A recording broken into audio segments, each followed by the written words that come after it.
আমাদের তো আর হুট করে প্লেনে করে পালিয়ে যাওয়ার কোনো জায়গা নেই, আছে নাই আমাদের। আমাদেরকে এই দেশেই থাকতে হবে, এটাই আমাদের শুরু, এখানেই আমাদের শেষ, কাজে এই দেশেই আমাদেরকে থাকতে হবে। গ্রামে গ্রামে হেলথ কেয়ারার, শহীদ জিয়া যেরকম পল্লী চিকিৎসক দিয়েছিলেন, আমরা ঠিক ওরকম আদলে হেলথ কেয়ারার দিব এবং তাদেরকে ট্রেনিং দিব।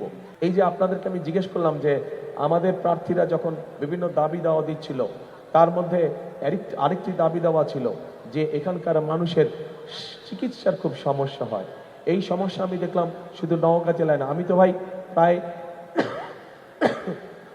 17 বছর দেশে ছিলাম না, এখন যখন আসলাম দেখলাম চারিদিকে শুধু সমস্যা সমস্যা সমস্যা।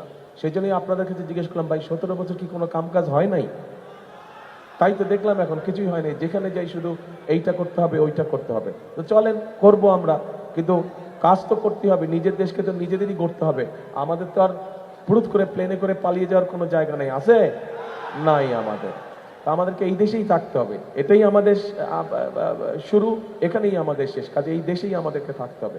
এখন প্রিয় ভাই বোনেরা, এই স্বাস্থ্য ব্যাপারে, চিকিৎসা সুবিধার ব্যাপারে প্রকল্প তো কতগুলো আছে, যে ঠিক আছে যেটা হাসপাতাল আছে সেটার সিট সংখ্যা কিভাবে বাড়ানো যায় সেটি আমাদের চিন্তা ভাবনার মধ্যে অবশ্যই আছে, সেটিও ইনশাল্লাহ আমরা করব। কিন্তু একইভাবে বিভিন্ন গ্রামে গঞ্জে মা বোনেরা কিন্তু ভালো চিকিৎসা পায় না। এই মা বোনরা যাতে চিকিৎসা পায়, কারণ অনেক সময় দেখা যায় ঘরে ছোট বাচ্চাটা, মেয়ে বাচ্চাটা অথবা ছেলে বাচ্চাটা অথবা মা অথবা বোন অসুস্থ হয়ে গেছে, কিন্তু হয় ছেলে, বড় ছেলে বা স্বামী বা ভাই হাসপাতালে নিয়ে যাওয়ার সময় পাচ্ছে না, নারীটা কিন্তু ঘরের যে মহিলাটা সে কিন্তু কষ্ট পাচ্ছে অসুখে, হয় না এরকম? সেই জন্য আমরা গ্রামে গ্রামে হেলথ কেয়ারার, শহীদ জিয়া যেরকম পল্লী চিকিৎসক দিয়েছিলেন, আমরা ঠিক ওরকম আদলে হেলথ কেয়ারার দিব এবং তাদেরকে ট্রেনিং দিব।